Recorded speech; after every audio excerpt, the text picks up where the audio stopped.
The Honourable Member for Timmins, James Bay. Thank you, Mr. Speaker. Thank you, Mr. Minister, for being here tonight. To move along, I will give headings in terms of where I'm going so that I don't want to have anyone jumping out and trying to grab papers out from underneath. So I'll start on child welfare, child equity issues. How many children 14 and under in state care right now are Aboriginal? The Honourable Minister. As the responsibility is delegated to agencies by the provinces, I cannot give you the exact figure of the number of children that are in care tonight. These are figures that I'm sure we could gather after the fact. But as you know, this responsibility is to the several agencies and the provinces that do administer child and welfare services on reserve where there are no agencies. Member for Timmins, James Bay. Thank you. Well, actually, I got it from one of the minister's own documents. It's 30 to 40,000 because I think the minister doesn't have his facts right. The obligation to pay under the 65 agreement is federal to the provincial. So does the minister not keep track of the number of children who are in care that his government is paying for? The Honourable Minister. Well, I can tell the Honourable Member that the First Nation children on reserve that are estimated to be in care is a figure that, of course, I don't check every day. What we do as a department is transfer funds to the agencies and to the provinces for the cost they do incur. And when he talks about an obligation, I will remind the Honourable Member, Mr. Chair, that this is a policy matter. This is a policy decisions to reimburse provinces and to fund the agencies, but it is a provision. The Honourable Member.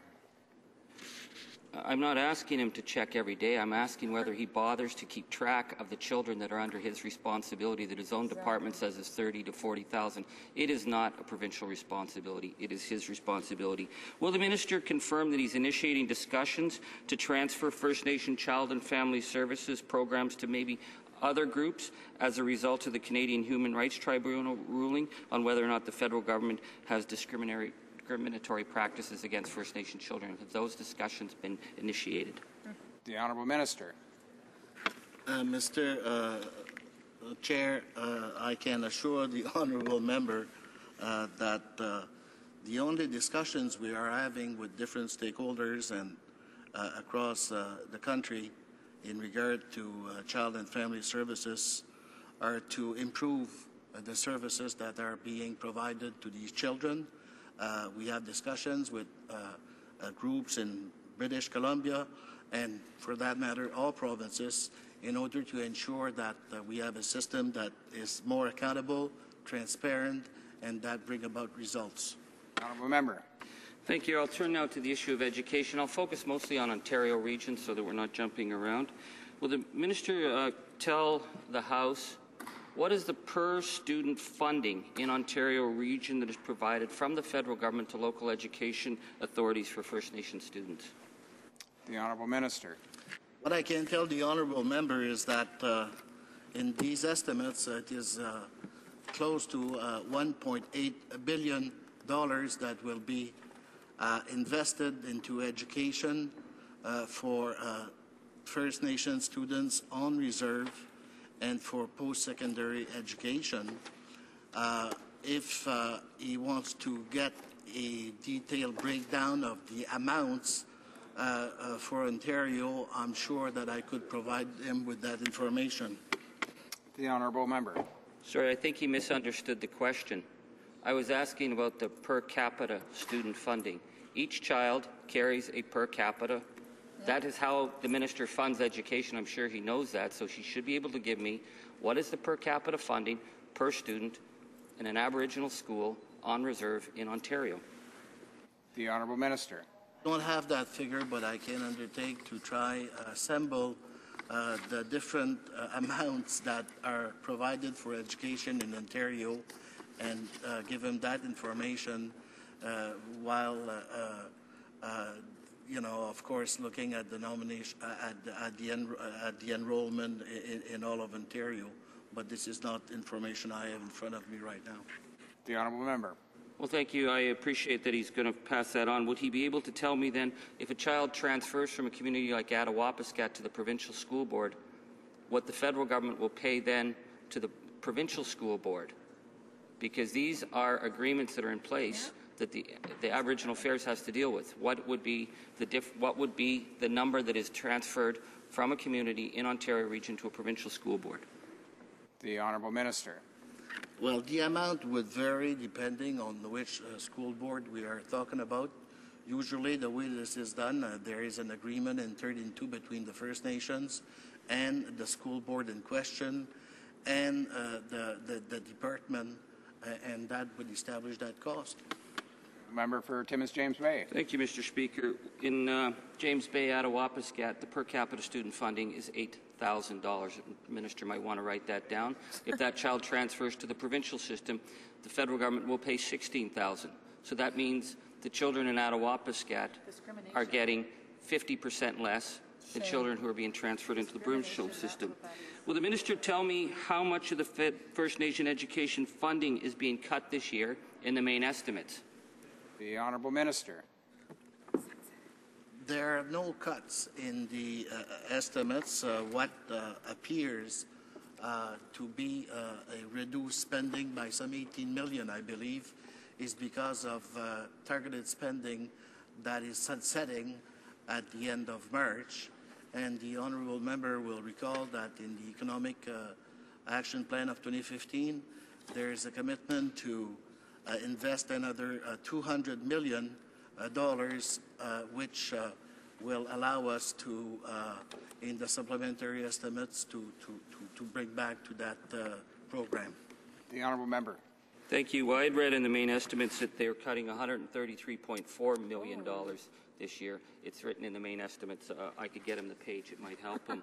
But I'm going to continue on Ontario region. Will the minister tell me, in the schools that are under his authority, what are the literacy and numeracy rates for Aboriginal children in Ontario region?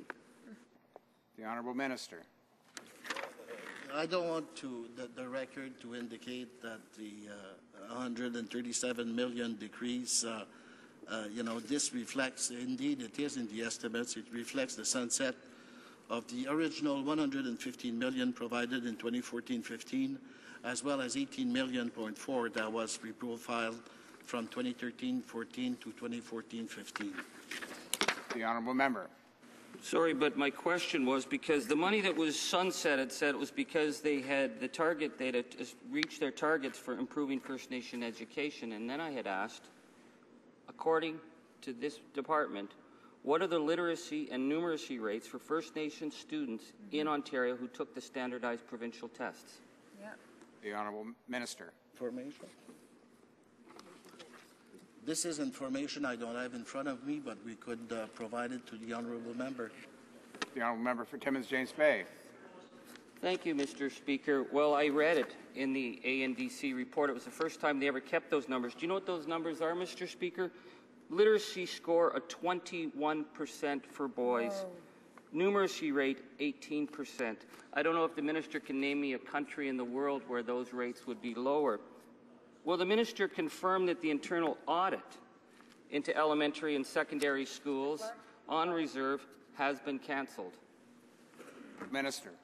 Mr. Chair, I cannot but express the view that, if that member is so concerned about education for First Nation students on reserve, it is funny that last year in the budget there was $1.2 billion earmarked for statutory funding that would have provided the children living in Saskatchewan and everywhere else the same level of funding as they were getting from the province, and he voted against it.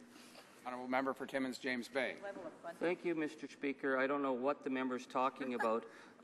We're talking about numeracy rates of 18% and 21% in Ontario region, and I asked whether he could confirm that the internal audit of AANDC into elementary school and secondary schools on reserve have been cancelled. Will he confirm that? The Honourable Minister. Talking, Mr. Chair, about a budget measure in 2014 that saw $1.25 billion and increasing annually at a rate of 4.5% to ensure that we could increase the numeracy and literacy rate among First Nation members, children on reserve, and he voted against it. The Honourable member for Timmins James Bay. Thank you. Well, that was a fairly ridiculous response to something that he should know, because they were bragging about cutting this internal audit in their own end-of-year report. I would be surprised that the minister didn't know that. So in 2013-2014, how much of the $300 million that was planned for educational facilities was actually spent? Honourable Minister.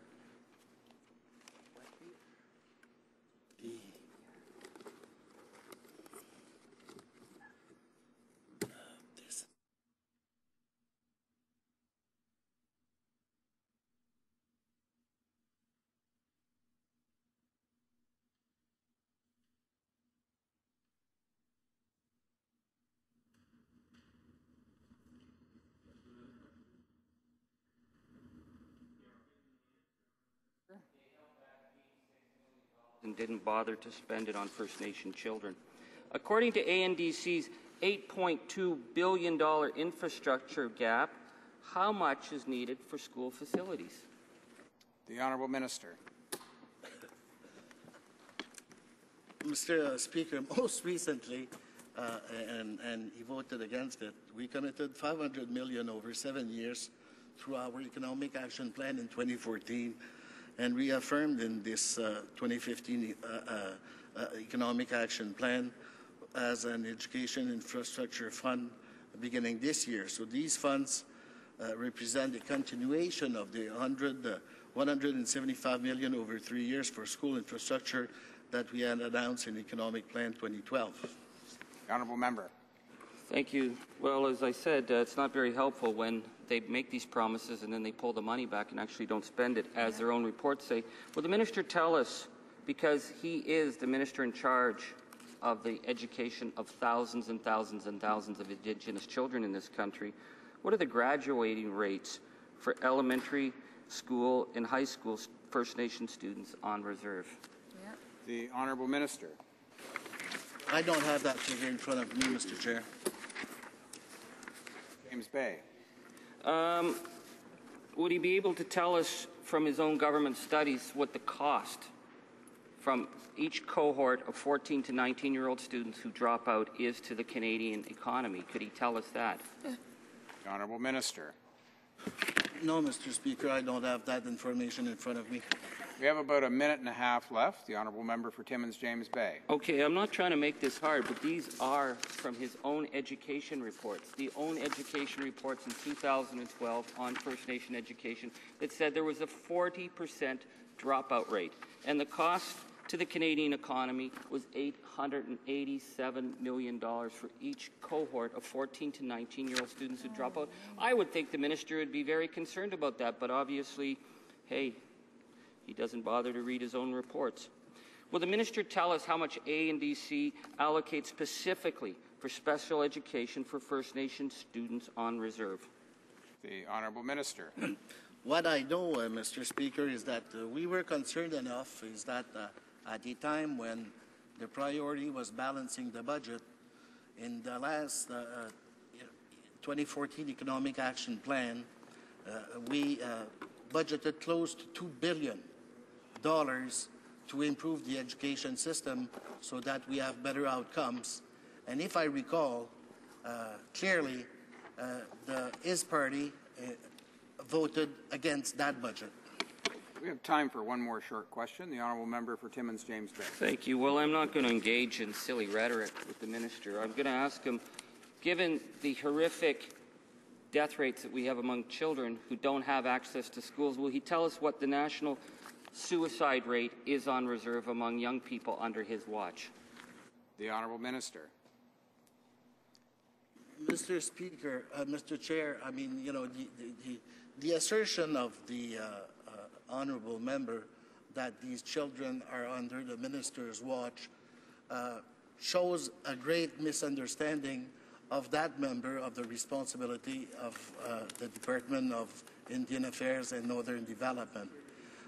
These children are first and foremost the responsibility of their parents throughout Canada.